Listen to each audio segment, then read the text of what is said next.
Hello, this is Arlen Kilpatrick, the Erudite Clinophile, continuing on with part 3, although it may be split up into several parts because it's going to be kind of long, of my look into Hani Maletsky's book, Understanding Bestiality and Zoophilia. This time I'll be looking at various studies prior to Maletsky's work, and they vary quite radically in terms of scope and in terms of results. I'll spend about as much time on each as Maletsky does in her book, or rather, I'll spend a proportional amount of time, which will naturally be much less. That being said, let's go on. The first... Well, there hasn't been much research on zoophilia and bestiality, and a lot of it is involved with case studies, which are interesting to read, but they aren't very relevant for a general description of zoosexuality. I'll describe a sample of such studies in chronological order.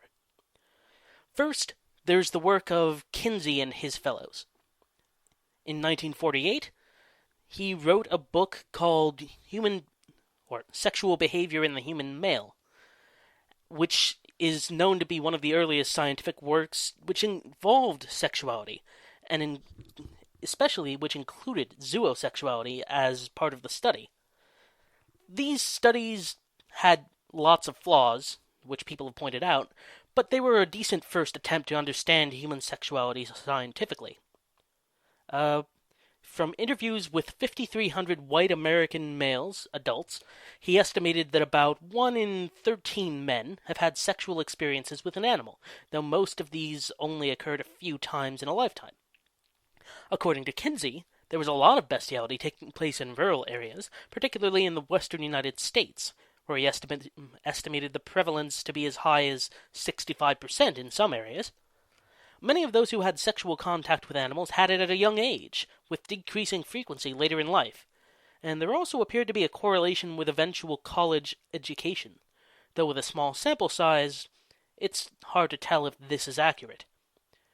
Urban males were far less likely to have sexual contact with animals, though those who did often had such contacts while visiting farms, suggesting that the difference came more from a lack of opportunity than a lack of interest. Just about every domesticated species was involved in such activities, with the most commonly reported being calves, burros, and sheep. Also, just about every type of sex was reported, with the most common being vaginal intercourse and masturbation of the animal. The 1953 study on sexual behavior in the human female was similar in scope, though it too carried many of the same flaws. The incidence of sexual contact with animals was reportedly much lower than for males, and most of it was accidental and didn't continue to orgasm for the female. About 1.5% of women reported contact in pre-adolescence, and 3.6% after becoming adolescents, but only 1.2% of those with adolescent experiences did so repeatedly. Most of the women who had such experiences had them with dogs, and again, there was a slight correlation with college education. Next, a controversial study by Gebhard et al. In 1965. Gebhard and Pomeroy, I should note, also worked on the Kinsey studies, particularly the 1953 study on females. In addition, they did a 1965 study of sex offenders. They split their sample into 3 groups: sex offenders, men convicted of other crimes, and a control group convicted of no crime at all. They defined animal contact very strictly, as occurring after the onset of puberty, with the intention of personal sexual gratification and involving penile penetration of the body. So their data on prevalence is probably understated among all groups. The lowest prevalence was found in the control group and in heterosexual offenders against adults, both of which numbered in the hundreds, again around 8%, with the highest found among heterosexual aggressors against minors, of which there were only 27, at 33%. This study also supported the conclusion that animal contact was more prevalent among those from rural areas. Also, more people reported actual experiences with animals than fantasies about them, leading the authors to believe that such experiences were related with self-masturbation. Now a study by Rosenfeld, although not a very good one. Rosenfeld's study was pseudoscientific and of questionable reliability. His negative opinions on bestiality can be found throughout the study, for example, by telling those in his study that the only positive method is to quit. He supposedly interviewed 246 men and women who were zoophiles and or bestialists, but the data he gathered was only qualitative, with no statistical analysis and without the questions from the interviews provided to the reader for proper context. His subjects were allegedly a cross-section of all classes and occupations, mostly Anglo-Saxon and Protestant, with no Orientals, his word not mine, and one African American. They were reportedly of average or above average intelligence for the most part, and had other sexual outlets, though there was reportedly a lot of pedophilia among both men and women in his study.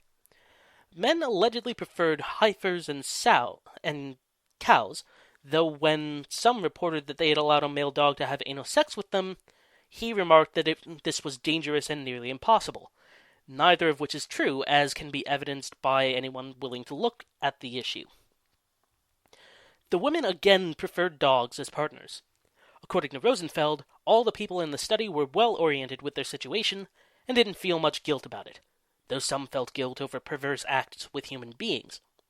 He concludes that bestiality is, to some people, a way of life, that it shouldn't be called perverted simply because it was rare, although he does this throughout the book, and that the bestialist isn't doing anyone any harm with his or her activities.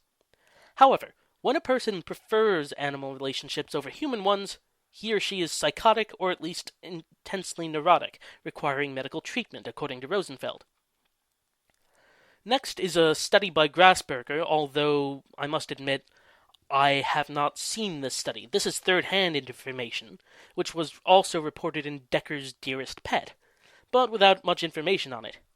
Grassberger apparently studied Austrian court records from 1923 to 1965, finding that about 50 people per year were sentenced for bestiality, though the actual incidence, according to him, was 4 to 5 times higher. The most popular activities were again with cows for men and with dogs for women. According to Deckers, Grassberger reports that about half of those who committed bestiality were mentally retarded, but I seriously doubt this is true. It may be true that he said it, but I seriously doubt that that's true of the zoophile population.